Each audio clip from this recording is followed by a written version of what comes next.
Our next question comes from Ron in Danville. He says, our education system needs to prepare young people for the future economy.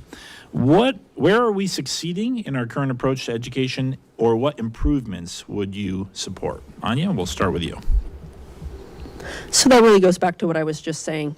I think that we need to be teaching some more life skills throughout the high school years. We need to have people able to budget and understand how, to work and basic skills for their life. We also need to focus very much on the actual academic skills that school used to teach, reading, writing, arithmetic, history, geography, all of those things. And unfortunately, those things are being pushed aside for the school systems, the supervisory unions, teachers unions, to push a political agenda to the children. So much time is spent on pushing a woke agenda and to teach a politicized and skewed version of history that the actual academics are lacking, and we need that to change.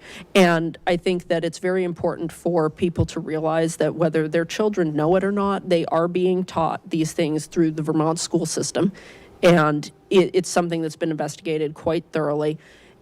But what parents need to know is that they have a choice for their children's education. I will always support school choice, and they are the best person to decide where their child is educated and how to move forward with that education. If private school is the option they want, if homeschool, I would like to see charter schools, all of these things. So we do need a change in the education system, and I would like to see that very much. I will work towards that in Washington. All right, Erica. Education is there to prepare kids for a future economy.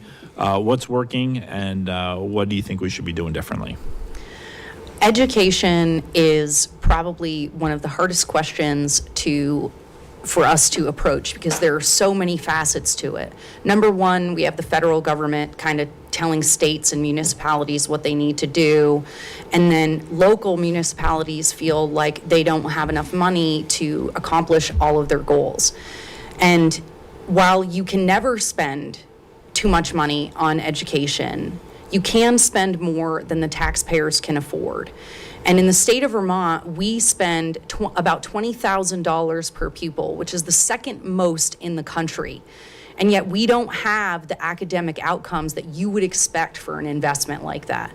So where we're succeeding is we're prioritizing education. This is a good thing. We want an educated populace. We want to make sure that young people have the opportunity to learn the skills of the future.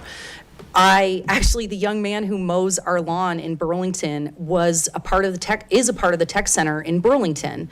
He goes to BTC, he's in the automotive field, and so he's gonna leave high school already knowing how to fix cars, how to fix the vehicles of the future, and what a career in that realm looks like. He also has the benefit of having an amazing instructor who helps teach these kids about entrepreneurship as well. And so what I would like to see is more of that, less funneling of young people into college, which we've seen, in my opinion, the federal government is a predatory lender. It told generations of young people that if they just went to college and got a degree, they would be able to overcome income barriers and things like that. And it just has not proven to be true. You are much better off to learn a skill, learn a trade, and have someone help teach you how to run a business than to go to college.